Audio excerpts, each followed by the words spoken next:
You can see here from the source itself. Um, this is a diagram. This is a historical source, I believe. Um,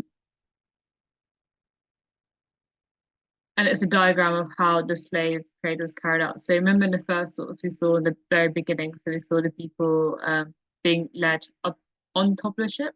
What we don't see is down below the ship how packed people were, like sardines.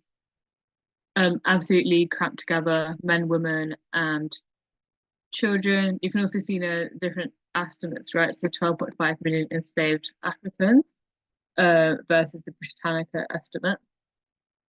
You can also see the different uh, economically the different kinds of ships that were being used for this, and we'll see later on that there's the kind of economic research that has been done on this. People have evaluated these kind of sources in different ways. So mortality rates ranged about above 20% for captive Africans in the first decades of the slave trade and about 10% by 1800. And there are cases from not directly relevant to the essay question, but just to bear in mind the kind of violence and the kind of violence that slavery entailed. Yeah, people committed suicide by jumping overboard or refusing to eat. But few attempts at revolt succeeded. So bear this in mind when we look at economic growth. I think the problem or potential problem with economic growth is that sometimes we can see it in very, 2D terms, just in terms of figures, statistics, but actually, the kind of processes we're looking at are very violent processes that, yeah, destroyed people's lives, families, and yeah, ruptured,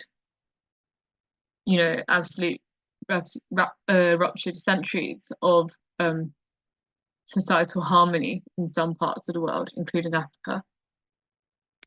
And yeah, this is an important theme that I want to flag up throughout this lesson because, as we'll see later on, in the historiography, there's a tension between economic historians who sometimes underplay the impact of the slave trade upon economic growth, whereas other historians might be a lot more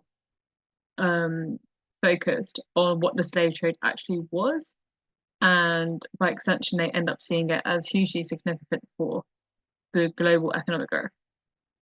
So the first article that I want to start with is with Vox, and this is a great article to begin with because its question is about 200 years ago, the world started getting rich.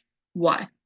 And as you can see, this is by two economic historians, and the fact that they're in dialogue with each other with this will allow us to see moments perhaps where they disagree with each other.